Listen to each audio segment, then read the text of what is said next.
Right. Even Paul said that Right. to these two guys that came against him. Hymenaeus and Alexander. But the coppersmith as well. Okay, good. We're going to give that scripture. All right? 1 Timothy. I know that. Yeah, he called Satan upon He him. called Satan. He said, I called Satan upon them. Right. All right? All right, go ahead. So like I said, during the Trade Center, you had a lot of heavy demonic activity. And some people, the Most High had certain people to capture those demons on their cameras. Now there were reports that people actually saw faces in the cloud. The clouds of smoke, when the trade towers are going down, those are demons, man. That's right. That's right. All right? And that's what we battle at when we come out here. Yep. Battle demons. So here's those people that say, well, we don't believe that. Well, here's the proof. All right? Here's the pictorial proof. Like I said, these demons have names. Like he's about to read the demon that was on that guy that broke the chains. The name of that demon was Legion. All right? This demon here is Pazuzu. This is another demon, Pan. All right? So that's basically the point, you know. Now, if you don't believe it, then basically we don't give a damn if you don't believe it. But you're the same guy. We can bring it out, right? And that's it. You take it or you don't take it. Right, but you're the same guy that'll believe a fat white man will come down your chimney tree and give you gifts. You know? Are you gonna read that scripture? Oh, now you got the scripture in your pocket for us? I got one, but well, hold up. Read the one that we first was reading about Mark. The other one's 1 Timothy 1 and 20. Let me say this. The reason why I brought this out, because in the scriptures it says, prove all things. Now we got a YouTube audience. Now we're talking about demons and they might think, oh, these guys are crazy. Well, I just showed you pictures that these demons actually exist. And during the time of the Twin Towers going down, there was a lot of heavy demonic activity going on. And then you had certain people that was around there that the Most High put the spirit on them to take those pictures. See, everything is to prove our point. All right? Because that's what this truth is about. It's point, counterpoint.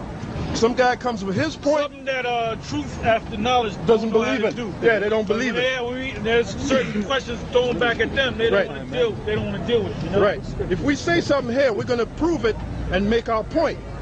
Now it's up to you to disprove it, but you can't disprove it because we're coming with the truth. Yeah, but they're Edomites. Truth after knowledge are a bunch of Edomites. Right. Deception. Lies after deception. That's what this brother said. I had a scripture for you too. Mark chapter 5 verse 4. Because that he had been often bound with fetters and chains, and the chains had been plucked asunder by him, and the fetters broken in pieces, neither could any man tame him. And always night and day he was in the mountains and in the tombs crying and cutting himself with stones. Can I say one more thing? Now, over here, because we're still on that subject, over here is another... Mark 5 and 1 down, and 1 Timothy 1 and 20. Right, over here is another demon giving the thumbs up when the last building went down. Now, those of the people that's in the occult, they know what the thumbs up means.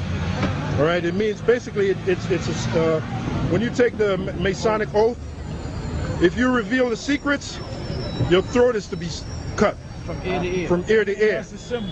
So that's the symbol of the thumbs up. See, a lot of people think thumbs up means, yeah, you're all right. No, yeah, like it's a demonic symbol. Right. It means if you give out the symbols of masonry, I'm sorry, the secrets of masonry, your ear is to be cut. Your throat is to be cut from ear to ear. Oh, yeah. So here's a demon giving the thumbs up symbol. Showing you that these Masonic guys, they worship demons. And you know what else that shows you? That the Most High is making the Illuminati do what they do. The reason why it was the government that did that, through the Illuminati, but really it was the Most High that put the spirit on them to do that, because they had to find a way to get down into Iraq. All right? And they're doing it because they think they want to do it. The Most High got them down there into Iraq. That's why George W. Bush said, God told me to go down to Iraq and smite them people down there in Iraq. Well, guess what? He did tell them. Right. But he didn't come and actually tell them. He put it in his mind to make them do that. And to make it believe that they're doing it for themselves. See, everything the so-called white man is doing, they're nothing but puppets of the Most High. Yep. All right? And I want to share this with you, brothers, like you mentioned the president. Now, when the president gets in office, right, there's something called an inauguration. Do you know what the word inauguration means? It's from the Latin. It literally means this, to stand and take place of the demons. You can look it up for yourself. You don't have Matter of fact, this is not our dictionary, brother. We didn't This make is that up. this is what's the name of this dictionary, brother? The Webster's Deluxe Unabridged Dictionary. And then when you're inaugurated, if you become a mayor, you're inaugurated. If you become a governor, you're inaugurated. If you become the president, they call it to be inaugurated.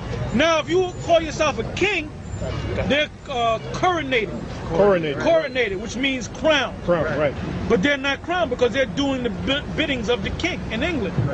That's why they're inaugurated. They become one of the demons, one of the warlocks under the king or the queen. They take all those same demons on that were on the previous president before them onto himself. Right. You know, that's yeah, all because they can't become president unless they if they say, look, I'm not gonna swear in, then guess what? You ain't gonna become the president.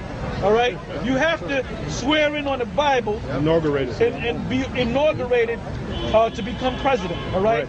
Then you officially became the president. All right. Yep. You had inauguration. I got bunker. And at one point they had the president facing one direction, and I think when Reagan was inaugurated, I believe he was facing the obelisk. So the obelisk is sun worship. Goes back to the ancient Egyptians. They do it right in front of the obelisk. They do it, the inauguration. Right. Sometimes facing it, sometimes a little out the way, but in that area. They do it in Washington. Right. All right. Yeah. Go ahead. Augur, to predict or foretell, to be an omen of, as to augur ill success. Auguring, to guess, to conjecture by signs of omens, to prognosticate. Right, prognosticate. Which is witchcraft. Being a warlock. That's what that means, right? Right. I just want to read this caption here on this picture. After the plane crashed into Tower 2, producing a giant fireball to the horror and screams of the below crowd, the demon Baphomet. Where's Baphomet? Get Baphomet. There's the demon Baphomet, which a lot of these rap artists now worship. Jay-Z worships Baphomet. All right. Who else? Kanye West. Right. Kanye West had a T-shirt with the god of Baphomet on it, a pink one, a pink T-shirt at that. All right. So a lot of these rap artists, they worship Baphomet, right? Producing a giant fireball to the horror and the screams of the below crowd, the demon Baphomet and Pan then appeared only to vanish and be replaced by another demon who held a thumbs up, which is a demonic symbol, was also used by Aleister Crowley to invoke evil spirits. Now, if you don't know anything about Aleister Crowley, that guy was considered the devil, basically. His own mother called him the beast from the book of Revelation, which she was going off. But if your own mother calls you the beast, you know something's wrong there, man.